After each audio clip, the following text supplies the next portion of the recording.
right in. My name is Sophie Semenjik. I am our Community Outreach Manager at the Rocky Mountain MS Center, where I work on our Rural Engagement Program. And our Rural Engagement Program is what brings you this virtual education session today on heat sensitivity in MS with Dr. Robert Gross.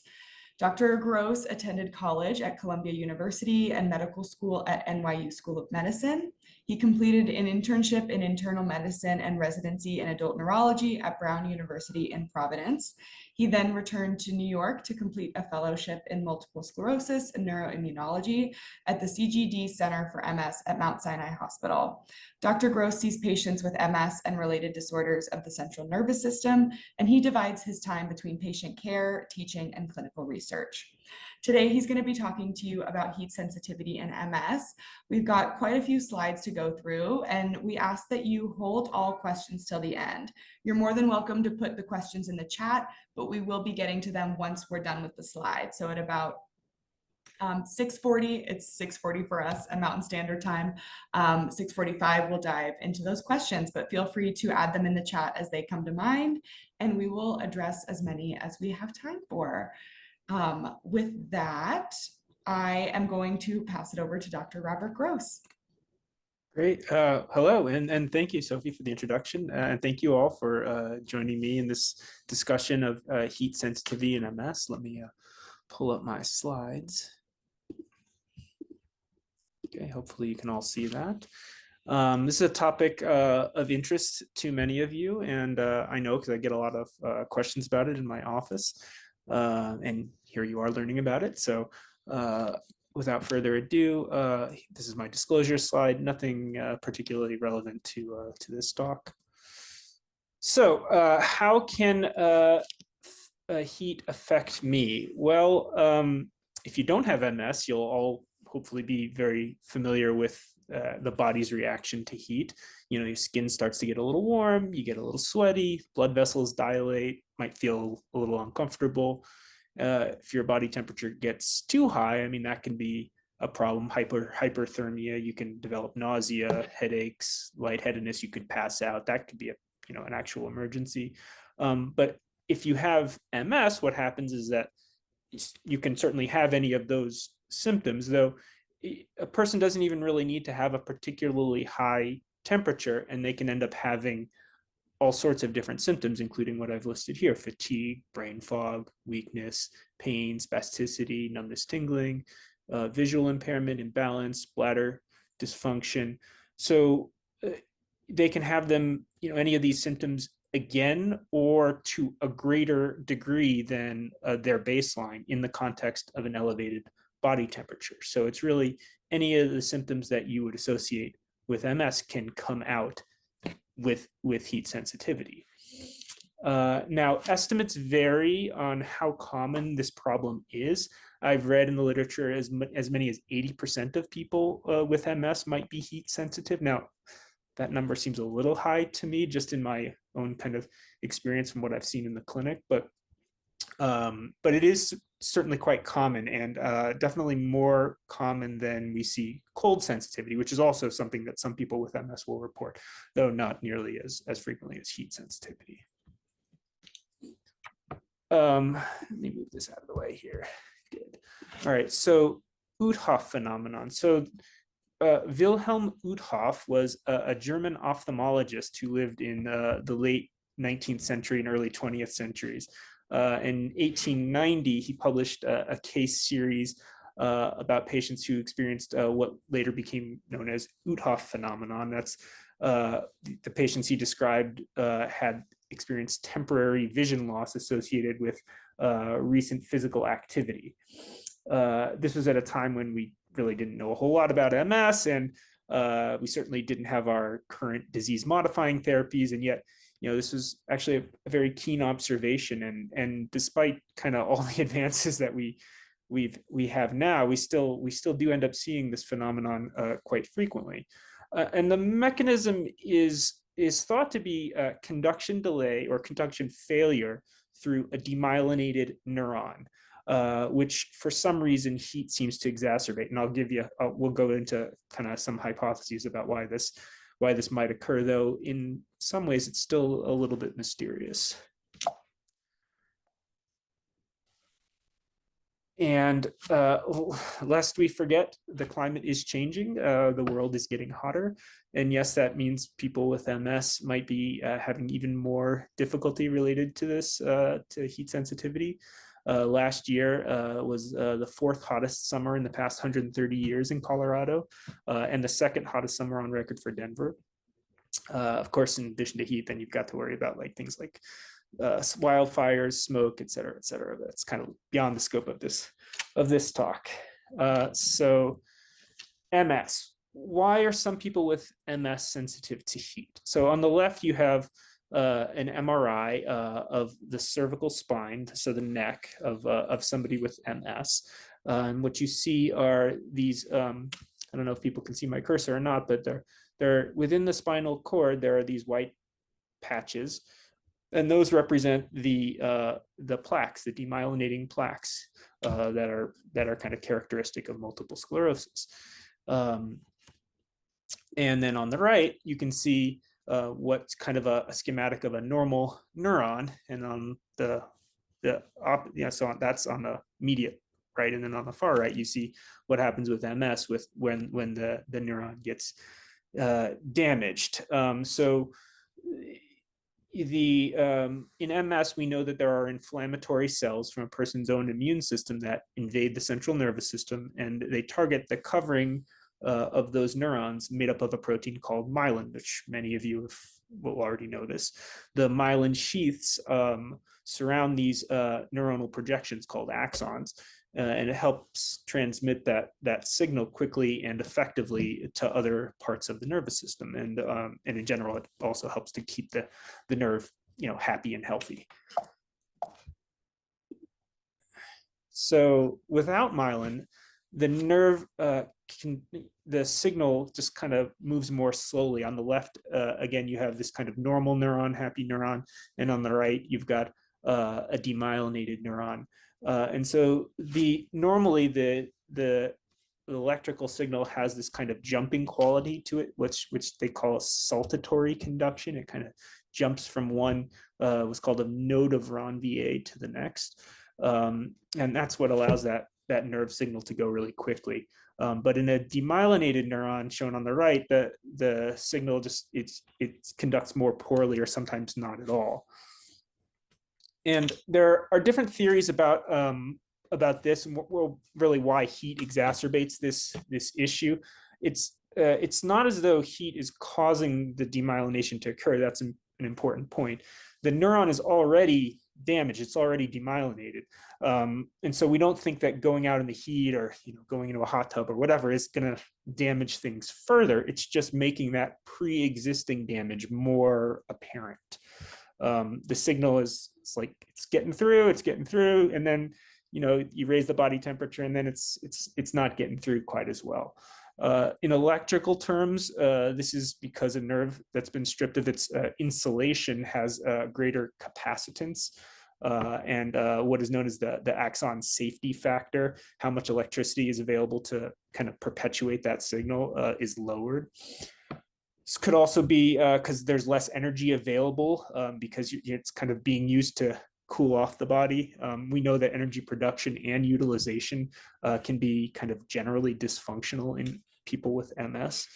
And it's also thought that certain ion channels, and that's what's kind of shown here, the sodium channel and the potassium channel, some of those might kind of get rearranged, and that leads to the neuron not being able to fire as well. But the final result is kind of like well, it's actually what I was just dealing with, an old laptop that has too many tabs open. Some of you will know what I'm talking about. You end up seeing that beach ball or that hourglass when you try to open the app, and it just takes so long to get that app to open, or sometimes it just doesn't open at all, and you can hear that fan blowing really loudly to try to kind of cool down the hardware. So that's kind of like an analogy of what this UDHA phenomenon is. And so what causes it? What triggers it? So really anything from going out in sunlight, hot weather, feeling sick, so you have a temperature, a fever, exercise.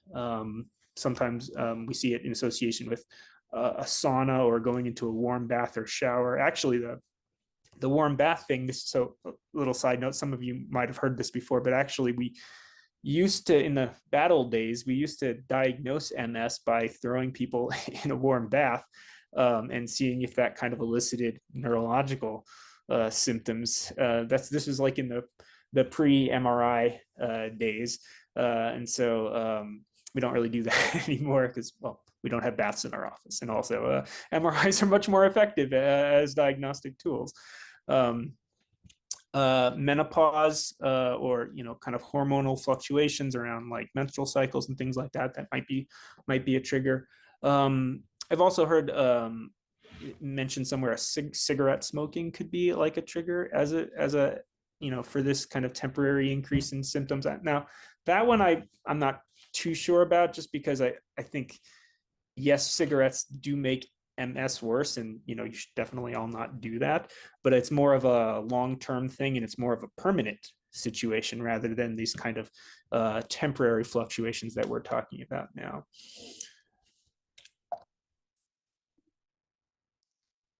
And it is important, if you are experiencing worsening symptoms, for us to try to tease out if it is like a temporary thing related to heat sensitivity, bringing out these kind of latent symptoms from already damaged tissue, versus if it's an actual relapse caused by new inflammation and damage to the brain or spine. I think I have a prior talk that you should be able to find on the MS Center website, where I talk about the difference between so-called pseudo exacerbations and, I guess, actual exacerbations. I really hate this terminology because, pseudo exacerbations are not made up, but it's just a kind of a more general term for a transient uptick in neurological symptoms, classically kind of brought on by an infection. But the basic concept is really the same as for UDHOF. You're kind of raising the core body temperature, and that's leading to that signal not getting through quite as well. This was an interesting study of heat sensitivity in MS that I came across. So investigators recruited people with MS who either had or did not have heat sensitivity, and they wanted to see if they could find factors that were associated with or predictive of MS heat sensitivity. And they used transmagnetic stimulation of the brain, TMS, as well as they had participants perform rigorous exercise. And they looked at how well the corticospinal tract, which is kind of the main motor pathway in humans that connects the brain to the spine. They looked at how well that conducts, and also at the autonomic nervous system as well. So that's kind of the fight or flight part of the nervous system. And interestingly, they did not find a decreased conductivity in the heat sensitive patients. They did see that those fatigue, depression, and having baseline weakness in the hand were associated with heat sensitivity. And the baseline excitability of that corticospinal tract was a little bit slower in the heat sensitive group, but the actual conduction of the signal was no different. Now, this was a small single center study. There could have been, some issues with the methods, like they only recruited people with relapsing remitting MS, and they were not particularly disabled. But I think also it's I was trying to learn more about this phenomenon. And it seems like it's actually kind of pretty difficult, at least in human beings with MS, to kind of model and to know, what the right outcome to test is, and testing can be unreliable. And also we don't really even have a really agreed upon definition of what heat sensitivity is. So I think that can be a little bit of a challenge too when you're designing clinical trials or just studies. But since we like to study everything, one thing that is much more proven is the fact that people with MS heat sensitivity do benefit from techniques to prevent overheating. So this was so this was another study that I found that looked at comparing resistance training, so think like weightlifting, to endurance training, which is like 30 minutes on a stationary bike. And so in this study, the people who did the resistance training seem to have, and that's the on this left graph, the open circles, and then on the right, and then it has the dark circles is the endurance training, which is 30 minutes on the bicycle. The people who did the resistance training had less elevations in body temperature, and consequently they had less kind of subjective reports of symptoms than the people who did the weightlifting. Now, these differences were not actually supported by changes in actual physical measurements in this study. And I actually, as it turns out, it's probably a good idea to do both resistance training and more kind of cardiovascular exercise for your kind of overall health and also for MS. And so here are some ways that you can try to prevent overheating if you are a person with MS who is heat sensitive. And now some of these things are pretty simple, but we don't always remember to do the simple things. And so try to avoid going outside during the hottest parts of the day. Try to seek out shade and take a break from your gardening or whatever after a little bit. Remember to drink plenty of cool liquids. Try to do your exercise indoors, especially during the summer when it's hot. Have a fan or the AC blowing in your face. And then we have these devices like these cooling vests or wraps that you can wear here. There's a couple things that we see there. I have a screenshot here of the Multiple Sclerosis Association of America, MSAA, which it has an email address there and also a phone number. So I will leave that up there for a second. They offer free cooling devices for people who qualify, which hopefully if you have heat sensitivity and MS, you should qualify. And so I'll leave that up for a second so people can see. And also, if you go online, you probably find like a bunch of different cooling vests. It's basically just like vests with, ice packs that are, inside of them. You can see the model there. I wouldn't, if you aren't going to get it for free, I wouldn't end up, probably spending like a lot of money on that, because there are definitely cheaper versions of it out there. But if you are somebody who's heat sensitive and you've not tried that, then it might be something worth doing. And then get the vest on and you go for your jog or your walk or your hike or whatever, and see if it actually makes a difference. If not, then hopefully not much was lost. So in conclusion, heat sensitivity is a very common problem for people with living with MS. The elevated body temperature causes reduced signal transmission through those demyelinated nerves. We try to distinguish between symptom fluctuations associated with heat and those caused by new inflammation, because the former, at least we think is really certainly it's very common, and there's not really a specific treatment for it other than supportive care. Whereas if it's new inflammation, a new lesion on the scan, what have you, then that might be an indication that you should be on a different disease-modifying therapy, or maybe on a different one. So there's kind of two different pathways that we might go down. And then there are simple steps to try to avoid the neurological symptoms that are brought on by overheating. I think that was my last slide. So yeah, so pretty short and sweet. Here are my references. And thank you for your attention. I'm happy to take questions. Thank you so much, Dr. Gross. Can you hear me okay? Yep. Okay, great. First question that we have is, if we force ourselves to exercise in heat, are we getting less sensitive over time? That's a good question. Well, I guess I would have a question back. Why would you want to force yourself to exercise in heat?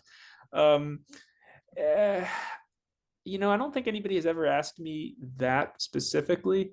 I doubt that it would actually make a difference to force yourself, or at least not to a noticeable degree. I mean, I think that people who are heat sensitive and where those symptoms really do come out with the heat, it's gonna come out whether you train your body to endure it or not.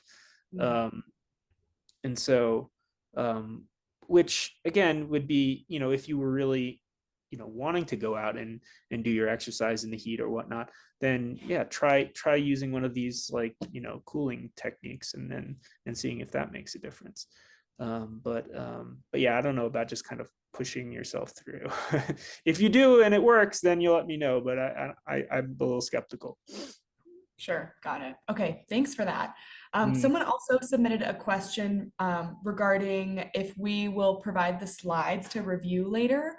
While we will not provide the slides as a PowerPoint, we will release this recording onto YouTube, so you'll be able to click through and follow along. Moving along, someone in the chat asks, once a relapse stabilizes, do MS patients continue to have these pseudo flares? Yes. These are actually in my practice far more common than we see the flares brought on by new inflammation. And some of that is because a lot of people are now being treated with really good medications, and that's actually done a pretty good job of suppressing any kind of overt inflammation in their nervous system. And so often when people are calling in with new or recurrent symptoms or whatever kind of neurological symptoms, a lot of it has to do with there's some trigger there. There's a they're overheated or they're sick or something like that. And so yeah, we still commonly see these in practice.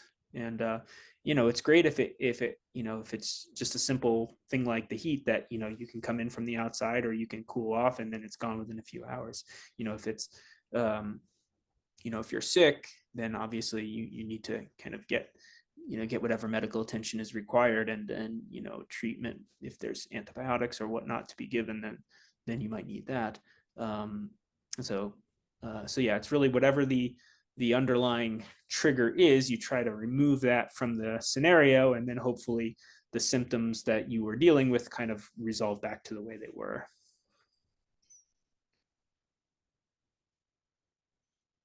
Got it. Okay, thank you for that.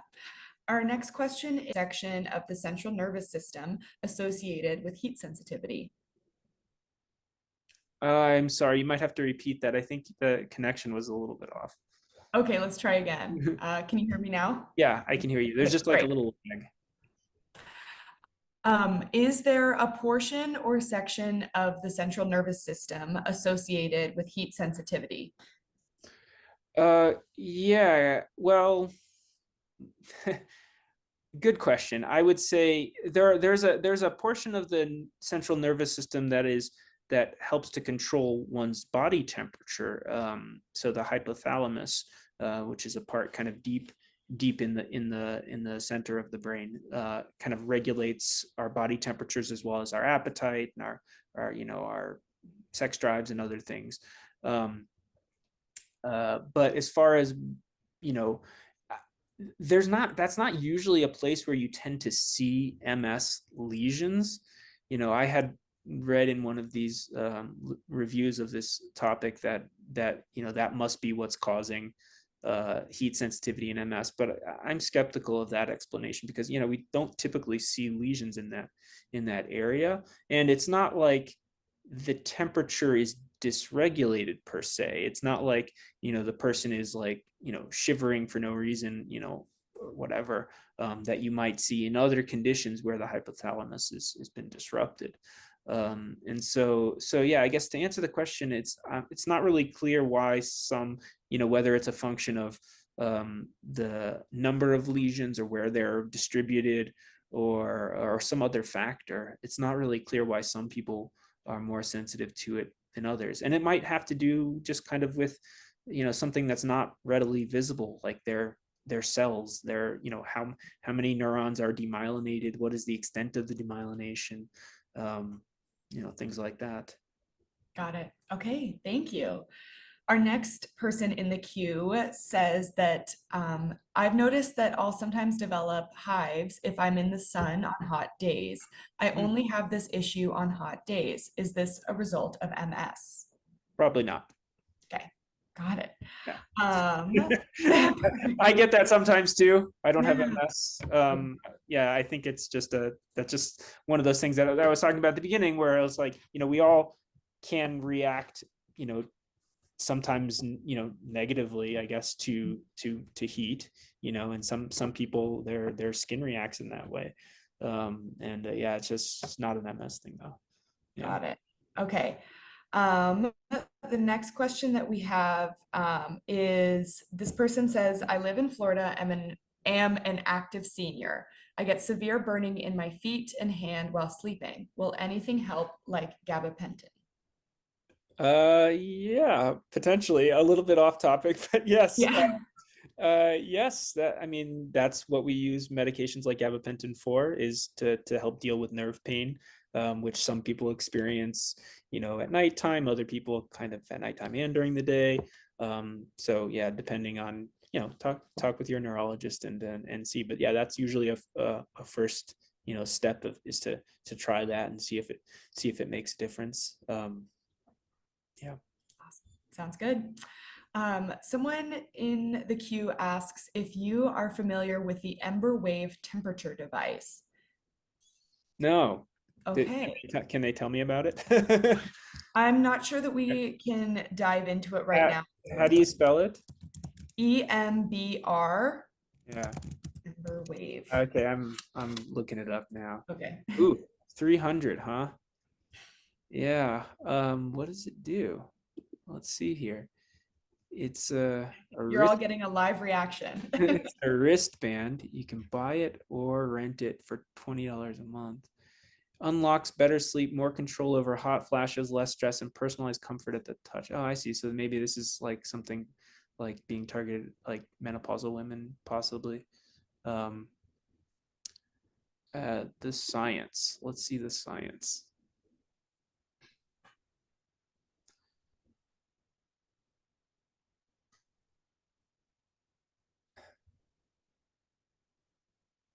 Yeah, well, so obviously I'm just reading about it now. I have not heard about this, but I'm usually not recommending things to people unless I have some, you know, trials or something that, some evidence that it is actually, useful to people. I know, the website makes it seem nice and cool and whatever, but I don't actually see links to studies that they've done with it, certainly not studies in people with MS. And so, yeah, before I can recommend something like that, I would want something that, had evidence to it. But, with any of these things, it's not like, you got to think about what could be the benefit, what could be the harm. The benefit is, well, it could help with whatever symptom you're dealing with. And the harm is, in this case, it's not a medication, so it's unlikely to harm you in that way. It's probably mostly just going to harm your wallet. And so, or maybe the risk could be tight or whatever, but yeah. So, yeah, not enough there to know whether it's worthwhile or not. But again, if you decide to do it and you find it worthwhile, do let me know. Sounds good. Okay. Is there any evidence that the heat does not cause further damage? So you're kind of asking to prove a negative. Yeah. Yeah, I think, well, one of the ways that we look at it is by MRI, and people get MRIs. People with MS get lots of MRIs, and I have lots of patients who will report this kind of thing to me, and we get an MRI, and it doesn't show any new lesions, and I think that's usually a pretty good sign. Also, the fact that they will recover pretty quickly, once that kind of external factor has been removed, and so. So yeah, I think those two reasons are, clinically and by MRI, we just don't see signs of permanent damage when people have this symptom. So yeah, I think it's not causing permanent damage, but it is uncomfortable, and it is potentially problematic. And then also, I talked about the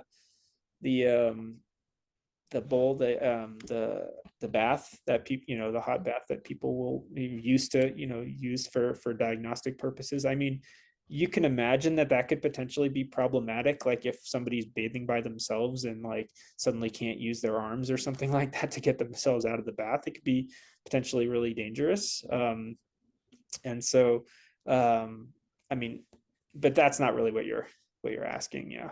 So yeah. Okay, thank you. Mhm. Next person says, I am newly diagnosed with relapsing remitting MS 5 months ago, and in my first flare. The heat makes me feel nauseated now, and my mood plummets. Is this expected to be my life now, or could this subside when my relapse subsides? I'm sorry, the person said they were just diagnosed with MS when? 5 months ago. And that was their first relapse 5 months ago. And No, that it says they are in their first flare. Well, So I would have thought that their first flare was what led to them being diagnosed with MS, but maybe not. In which case, that's a long time for a flare to still be going on without improvement. And so, but usually we give it a year. After somebody's had a new episode, a new damage to their nervous system, to see kind of where things settle, and if that symptom is still prominent after a year, even after you've taken steps to try to kind of lessen it, then that is maybe what the person is going to be left with. But I think right now it's still kind of early days. So talk with your doc and see if there's things that you can try to lessen the impact of it, or try one of the things that we talked about during this talk. got it. Okay. Next person says, if you are experiencing recurring MS symptoms triggered by heat, is it recommended to inform your neurologist? Yes. Yeah, sure. Yes. Okay. Yes. Okay. All right.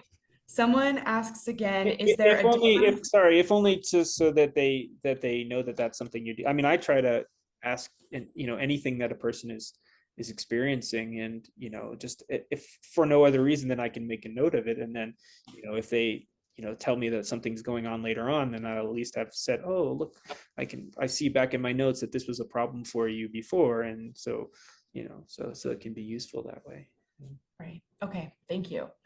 Is there a difference in dry heat versus humidity? Probably, yeah, yeah. I mean, I think that in the same way that a lot of us experience dry heat like kind of less intensely than humid heat, I think that is probably also the case for people with MS. That humid heat. And I don't know. I can't remember if I saw anything specifically that looked at that, but I mean, just in my kind of general thinking about this, and uh, I would think that humid heat would probably be more problematic. Yeah. All right. Someone asks, what would employers be expected to provide for employees with MS to deal appropriately with the heat? Is this covered under the ADA? So I think the keyword there was expected. Employers should make reasonable accommodations for people with MS, but they won't necessarily do it unless prompted.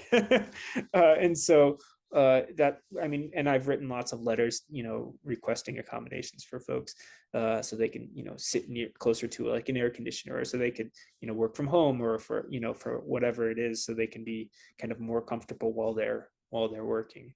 And so yeah, usually the employer should be able to make those kind of accommodations. Yeah, but it might take a letter, or it might take, usually not much more than that. Got it. Thank you. Okay. Next person asks, do you think taking electrolytes can help with MS symptoms like fatigue or heat sensitivity? If so, are there any specific types or products you would recommend? No, I do like, personally, I like to take an electrolyte drink, but I I don't know if it's, it's necessarily supported by the evidence. It, it probably is good for, in terms of, staying hydrated, to not just rely on water, because you lose more than just water in your sweat. And so, from a, I guess it's a little bit, I mean, it's related to what we're talking about, but it's not exactly, because we're talking more about like how to replenish your fluids when you're losing fluids. And so, yeah, I mean, I would think some kind of electrolyte thing would be useful, but don't say Dr. Gross recommends this or that, product, because I can't say that with a straight face. Got it. Okay. If any other questions are coming to mind, folks, please drop them in the chat. If I've missed anything, there's a couple. We still have time. We're not winding down, but I just wanted to throw it out there. If I have missed your question by chance, feel free to put it back in the chat. The next question that we have is a bit of a personal case. They say, I swam in high school and college. Now I swim indoors in cool pools. This works very well addressing heat sensitivity for me. Please elaborate. Is this something that you've seen work for other patients? Is swimming particularly helpful in combating heat sensitivity? Yeah, I mean, yeah, I think so. I mean, cool pool, I didn't put it on my slide, but yeah, certainly a cool pool would be a great idea. And if somebody is wanting to do physical activity, it's kind of like, working out indoors with the AC blowing on your face, except you're in a cool pool. So you're getting your your activity in without raising your body temperature. So yeah, 100% support that. Great. I don't think that's controversial. Yeah. Okay, I think that is all the questions that I have received. Let's see. Do you have any other, aside from swimming in a pool, any other activity recommendations? No, I mean, I think in general with MS, it is important to stay active. And this is something that actually, very much differs from what we used to tell folks with MS. I mean, again, kind of going back to the bad old days, we put you in a hot tub and we made your symptoms worse. And then we told you to go home and not do any physical activity because it was going to bring out your MS. And that turns out to be the wrong thing. In fact, you are very much encouraged to do physical activity, but listen to your body and try not to overdo it, both because, again, if you're heat sensitive, it can bring out these kind of symptoms, but also sometimes, like, overdoing it can lead to injuries or other problems.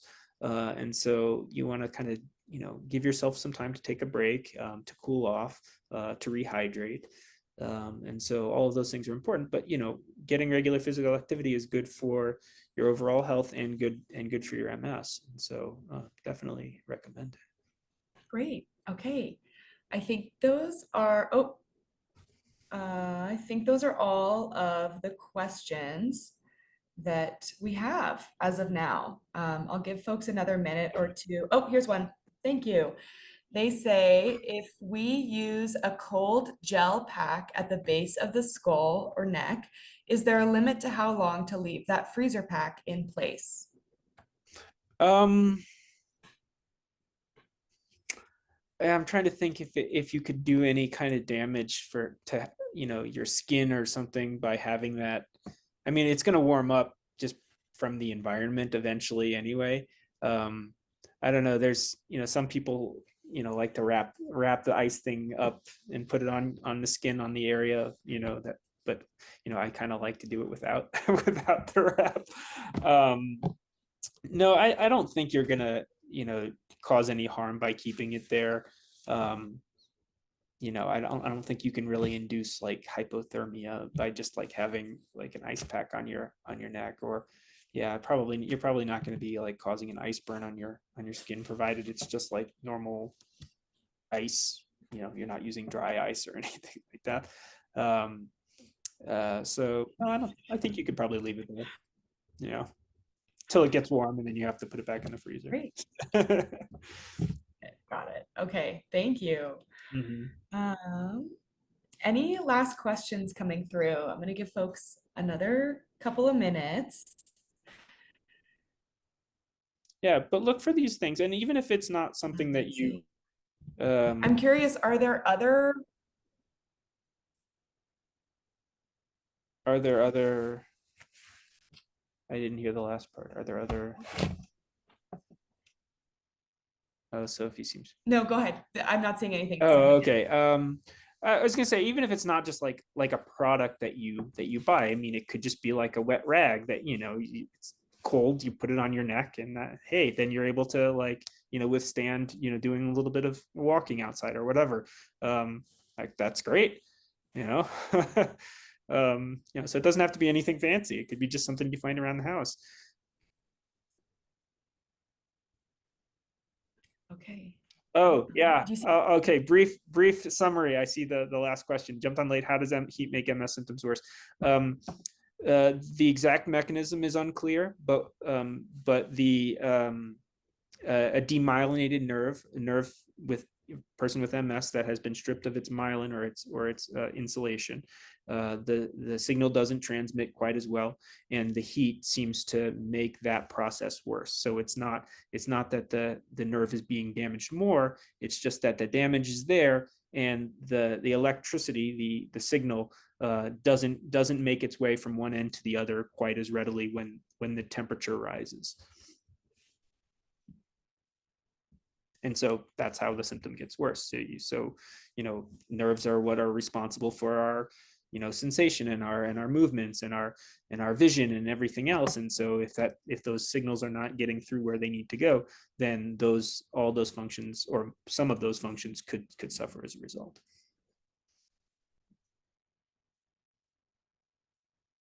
Great.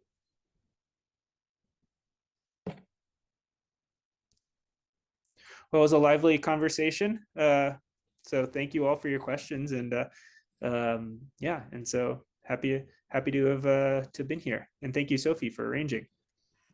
Thank you so much. Thanks, everyone. Again, we will post the recording. Can you all hear me right now? Am I? Yep. You said we'll post the recording. Testing. Can you hear me? Perfect. Okay, sorry about that. Yep, we'll post the recording. Feel free to reach out to education@mscenter.org with any questions. We'll also send a follow-up email with resources on how to get connected to my MSAA for those who might be interested in the cooling vest application. But thank you all so much, and hope you all have a wonderful evening. Night.